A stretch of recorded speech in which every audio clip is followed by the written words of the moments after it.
बिस्मिल्लाहिर्रहमानिर्रहीम। अस्सलाम वालेकुम दोस्तों, आज बात करते हैं CSS एग्ज़ामिनेशन की कि उसके लिए कैसे तैयारी की जाए, कितना संजीदा आपको होना पड़ेगा और फिर CSS बेसिकली है क्या।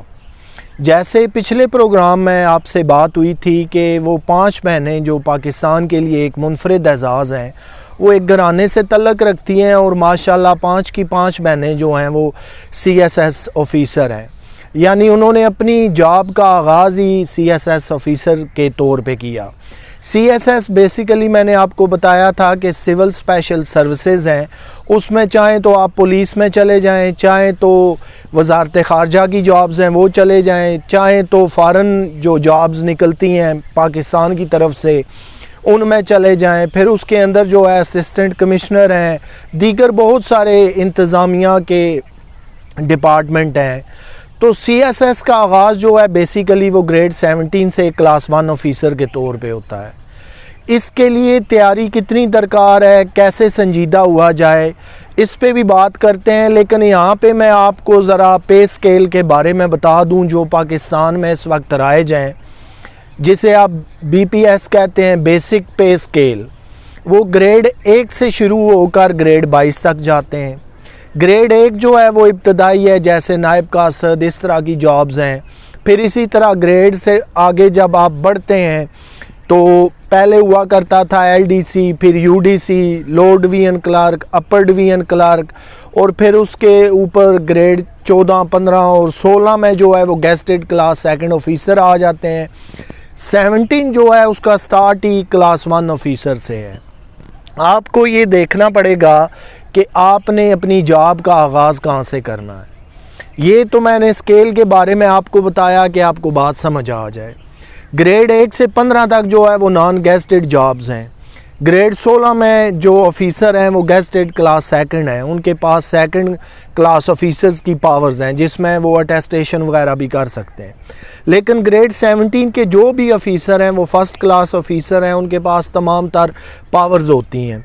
जैसे कभी आपने देखा हो कि निकाहनामा हो, दीगर कोई डॉक्यूमेंट हो जिन्हें अटेस्ट करवाना हो, तो वहाँ रिक्वायरमेंट ये होती है कि आप ग्रेड 16 के ऑफ़िसर से करा लें, कहीं पे होती है कि ग्रेड 17 के ऑफ़िसर से करा लें।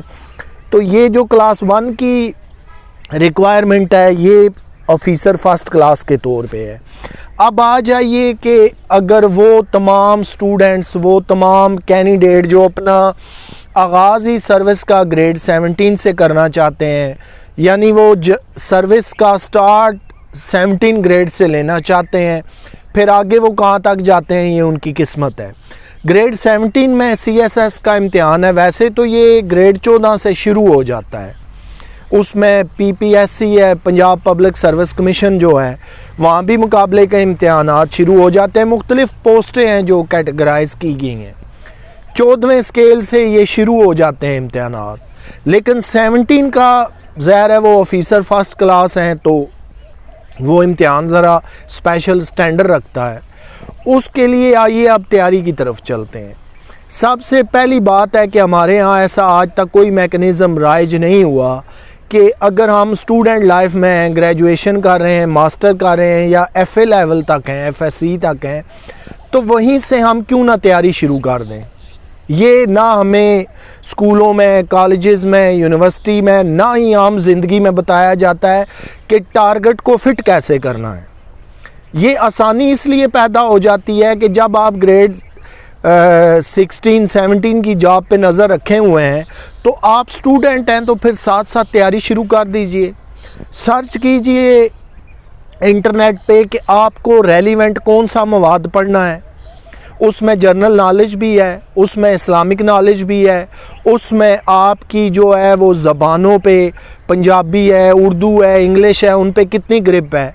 और फिर जब सरकार की ज़ुबान स्टार्ट होती है तो वो दफ्तरी जो राइज है वो इंग्लिश है, उस पे आपकी ग्रिप का अच्छा होना बड़ा लाजमी है। क्योंकि जब तक आपको इंग्लिश पे कंप्लीट अबूर हासिल नहीं होगा, आप फ्लुएंट नहीं होंगे, जॉब करना आपके लिए मुश्किल हो जाएगा। इवन कि आप अगर इंडक्ट हो भी जाते हैं तो फिर भी मुश्किल होगा। इसलिए आपको सबसे पहले तो अपनी इंग्लिश को सही करना है। जर्नल नॉलेज बड़ा इम्पॉर्टेंट रोल प्ले करता है, बड़ा अथेंटिक और बड़ा सही जर्नल नॉलेज आपके पास होना चाहिए। उसके बाद इस्लामिक नॉलेज पूरा होना चाहिए। अब आ जाइए उन सब्जेक्ट्स की तरफ जो आपने पढ़ने हैं। वो सब्जेक्ट हर पोस्ट के लिए डिफ़ाइन होते हैं। मसलन आप फ़र्ज़ कीजिए कि कोई सरकारी पोस्ट है, उसके लिए जॉब लेना चाह रहे हैं, तो वहाँ पे आपको जो है क्या क्या कवानीन आने चाहिए, पता होना चाहिए, लैंड ऑफ द लॉ का पता होना चाहिए। सारी तमाम चीज़ों पे जब तक आपकी ग्रिप नहीं होगी आप इम्तिहान पास नहीं कर सकेंगे। और फिर ये सबसे इम्पॉर्टेंट बात कि आपने उसी वक्त संजीदा होना है कि जब इम्तिहान सर पे आ चुके हैं, 1 साल पहले, 2 साल पहले, फिर वो आपके लिए काफ़ी मुश्किल होगी, क्योंकि हर गुज़रते दिन के साथ टाइम थोड़ा रहता जाता है और मुकाबला जो है वो सख्त होता जाता है। फिर ये भी देखिए कि आप अगर अपने कंट्री के जो हैं वो क्वालिफाइड हैं, तो हो सकता है वहाँ पे ऐसे स्टूडेंट भी आजकल उनकी भरमार है जो फ़ॉरेन क्वालिफाइड होते हैं, जो इंग्लिश में भी बड़े फ्लुएंट होते हैं, जिनका जर्नल नॉलेज भी बड़ा ज़्यादा है, जिनका इस्लामिक नॉलेज भी बेहतर है और ओवरऑल भी सारा कुछ बेहतर है। तो फिर वो आपको CSS की पोस्ट कैसे लेने देंगे? फिर हमारे यहाँ रवाज है एकेडमीज़ का कि जब हम देखते हैं कि हमें कुछ समझ भी नहीं आ रही, कंसेप्ट भी क्लियर नहीं हो रहा, तो फिर हम एकेडमीज़ का सहारा लेते हैं। ये कोई बुरी बात नहीं है एकेडमीज़ का सहारा लेना, लेकिन वहाँ भी तो यही तैयारी करवाई जाती है जो आपने ख़ुद करनी होती है। और सबसे कमाल की बात यह है कि अगर आप स्टूडेंट हैं, FA लेवल तक हैं, BA तक हैं या मास्टर लेवल पे जा रहे हैं, तो आप ख़ुद से अपनी तैयारी कर लीजिए कि कल आपको किसी शर्मिंदगी का सामना ना करना पड़े। आज अगर 2 साल टाइम है तो बीइंग ए स्टूडेंट आपके पास 5 या 7 साल का टाइम है। वो फिर तैयारी करने में, टारगेट को फिट करने में और टारगेट को हिट करने में जो है बड़ी आसानियाँ पैदा कर देता है।